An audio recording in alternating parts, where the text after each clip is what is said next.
Hey guys, good evening. I'm Simeon Browne and welcome to the Unity Express. Today we're going to be talking about remote learning and hybrid education. These innovative approaches are not just trends, but they're actually currently transforming how we think about education and, of course, how we go about the acquisition of knowledge, learning, that is. Yeah. So let us look at it now. The rise of remote learning. Remote learning, also known as online learning, has a surge in popularity, especially in recent years. It allows the students to attend classes from anywhere in the world, breaking down geographical barriers. Just imagine it's like attending a lecture. You can do it from the comfort of your living room, or you can just do it while sipping some coconut water, on a tropical beach, for example.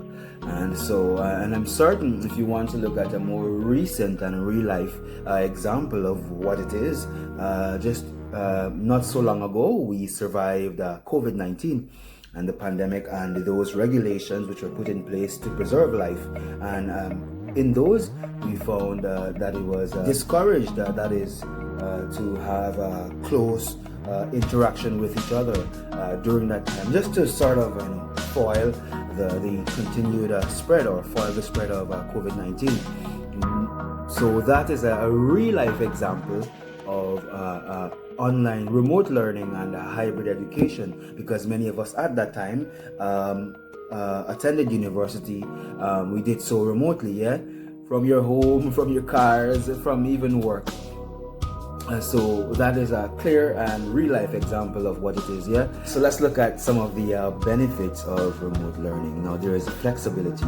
For example, students can learn at their own pace and schedule, which is sort of perfect for balancing studies with work or perhaps other responsibilities. There's also accessibility, which means that it opens doors for those who might not have access to quality education locally, or perhaps in your area at the time. For example, you may find that some people are actually looking at other courses and disciplines, areas of studies, which at the moment may not be available in their jurisdiction. We're talking about Guyana now, we'll look at that. And so this is the kind of thing that remote learning provides for us, So it sort of bridges the gap, meaning that now you can be here, and if you've got an interest in a discipline, but it is not offered here, then you can obviously have access to a university or an institution which is offering that, and you can do it.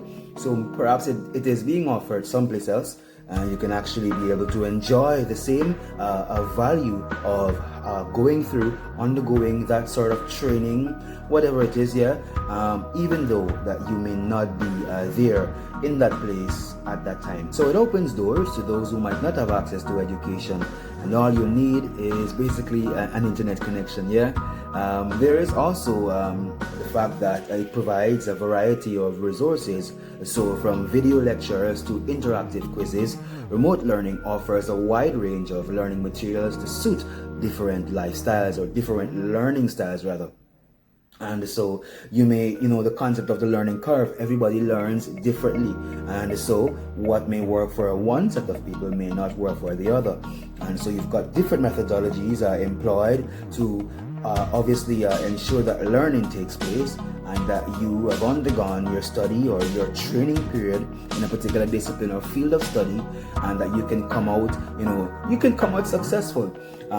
Whilst you may have a particular field of study in place, and you've got participants or pupils, students, what happens is that makeup may differ. So you've got a set of people, but they may be taken from different sects of society, and so the way how they may learn may differ from their other colleagues. And so what it does, you've got a variety now of learning methodologies or tools employed to facilitate learning, and that can take place now at a more rate of higher probability of success, because you've employed different methods, all looking to see the particular outcome, that everybody passes, that you learn, that you're able to grasp the concepts, and obviously understand what you're doing so that you can utilize it in perhaps employment after the conclusion, etc. Online learning is also cost effective. So online courses are more affordable than the traditional ones, and there are no commuting costs. So going right back to COVID times, a lot of us, like I said, endured or went through, that time attending university, and we did so remotely. Many of us, we did, except for those perhaps who had to they would have had to go in for labs and this kind of thing. A lot of it, theoretically speaking, was done online. Now, what that means, or what it meant back then, is that whilst you may have got, obviously you've got to pay your internet bill, but outside of that, it was not required of you to expend any monies in relation to commuting, meaning traveling to and fro, the costs attached to tariffs and all of that, getting to the place of study, the school, the institution, and getting back home.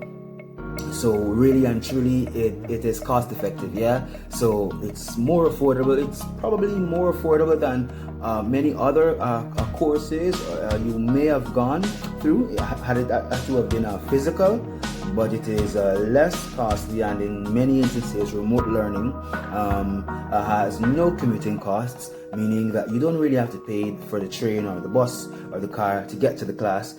You're at home and you can enjoy, or maybe you're at work or someplace else, and you can actually log in and partake in learning.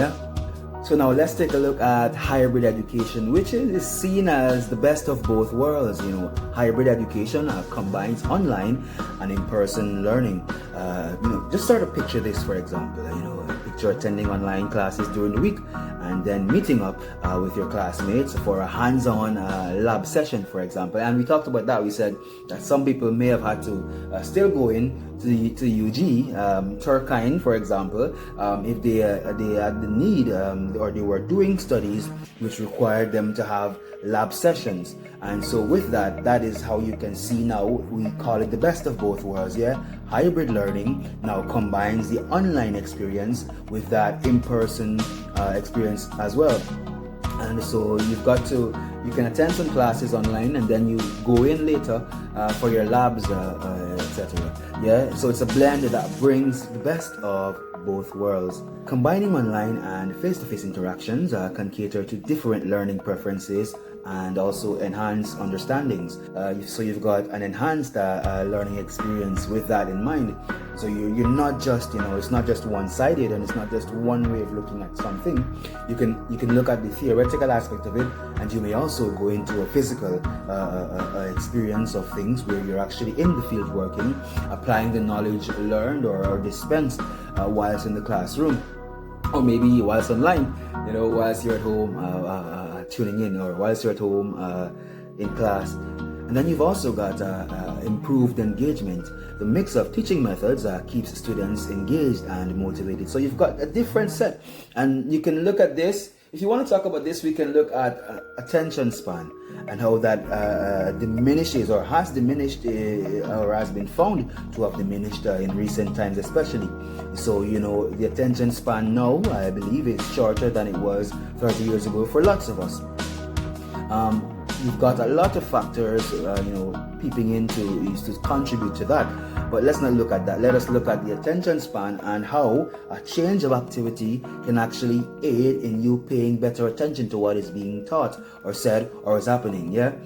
We can look at textbooks now. We can go through these notes now, and then perhaps this afternoon or maybe Saturday, we can look at how we employ or implement what we learned in theory, practically speaking. And so best of both worlds, definitely. And then there's adaptability, which allows institutions to quickly adapt to changing circumstances, like a sudden need for social distancing. Again, peeling back to COVID-19 and its challenges, that was a real-life experience of how online learning, hybrid education can actually facilitate learning in a better way, or perhaps when you consider what can be lost if that sort of provision is not in place. So yeah, think about that. Now let's look at uses in modern day learning. Higher education, universities and colleges are adopting hybrid models to offer a broader range of courses and to accommodate more students. Of course, growth is happening, and so because of that, you're going to have larger classes. And so if you want to look at how to facilitate and to ensure that whilst you're facilitating the growth in terms of the number of students attending class, you may also want to look at how you can maximize teaching and learning. And so these kinds of tools for certain are going to play a major role in that regard. There's also professional development. So businesses are going to be using remote and hybrid learning for employee training, ensuring continuous professional growth. Of course, and there's also that aspect of surveillance.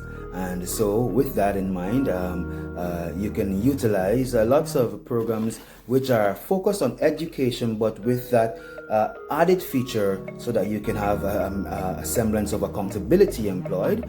You can be able to tell what happens, transactions which occurred, the timings and so on. And so there is an aspect of monitoring and evaluation even as these kinds of tools are employed for businesses on a professional level, whether it is to provide training or maybe it is to assist in the providing or the provision or in providing that service that they offer. Yeah, but how does all of this cater for the modern day learning, and how it is it is helping modern day learning? Well, for example, technology allows for personalized learning paths catering to unique needs for each student.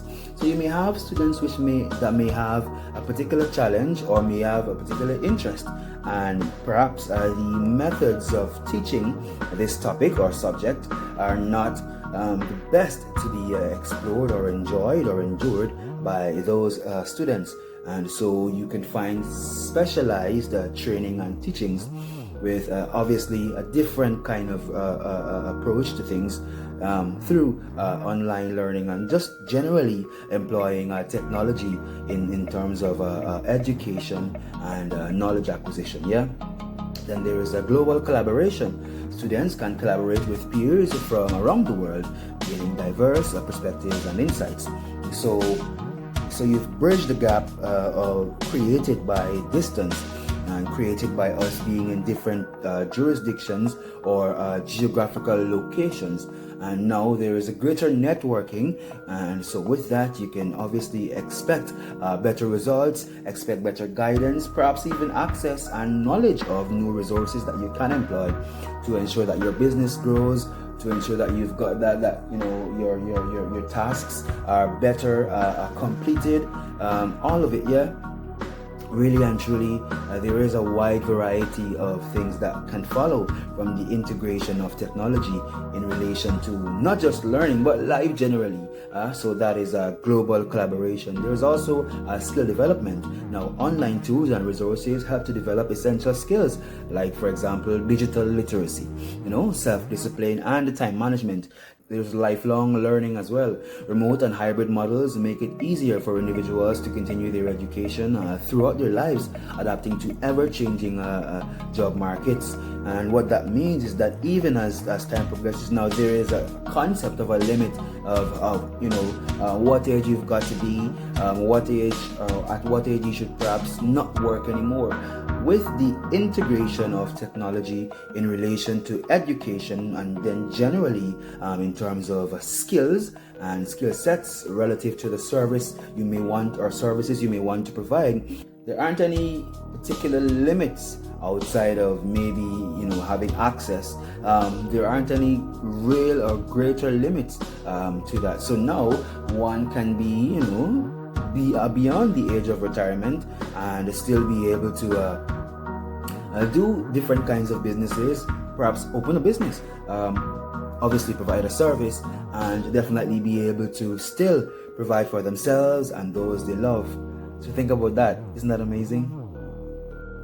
So before we go, I just wanted to remind you that remote learning and hybrid education, these kinds of modules are more than just alternatives to traditional schooling.